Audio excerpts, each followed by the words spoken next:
Hello, good evening. Are you so excited for Christmas? I know I am. And what better way to celebrate than The Night Before Christmas by Clement C. Moore. 'Twas the night before Christmas, and all through the house not a creature was stirring, not even a mouse. The stockings were hung by the chimney with care, in hopes that St. Nicholas soon would be there.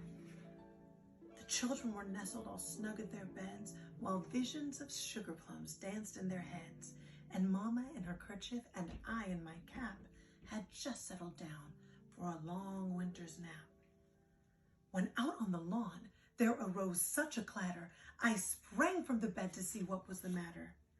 Away to the window I flew like a flash, tore open the shutters and threw up the sash.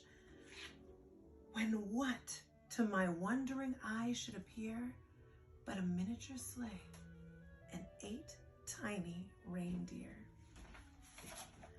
With a little old driver so lively and quick, I knew in a moment it must be St. Nick. More rapid than eagles, his coursers they came, and he whistled and shouted and called them by name. Now Dasher, now Dancer, now Prancer and Vixen, on Comet, on Cupid, on Donder and Blitzen. To the top of the porch, to the top of the wall, now dash away, dash away, dash away all. As dry leaves that before the wild hurricane fly, when they meet with an obstacle, mount to the sky, so up to the housetop the coursers they flew, with all the sleigh full of toys and St. Nicholas too. And then, in a twinkling, I heard on the roof the prancing and pawing of each little hoof. As I drew in my head and was turning around, down the chimney St. Nicholas came with a bound. He was dressed all in fur from his head to his foot, and his clothes were all tarnished with ashes and soot.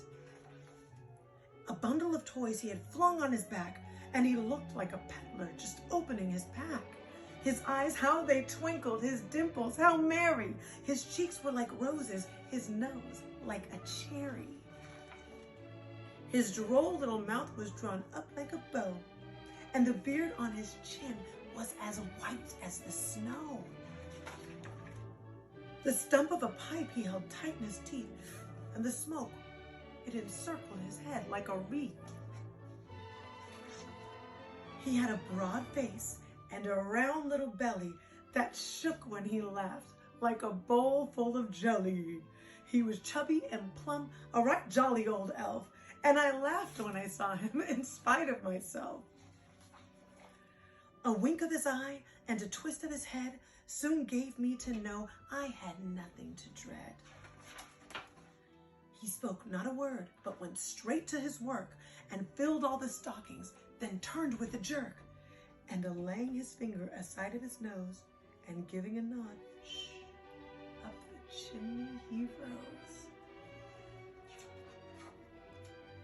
He sprang to his sleigh, to his team gave a whistle, and away they all flew like the down of a thistle. But I heard him exclaim, ere he drove out of sight, Merry Christmas to all, and to all a good night. From our family to yours, Merry Christmas.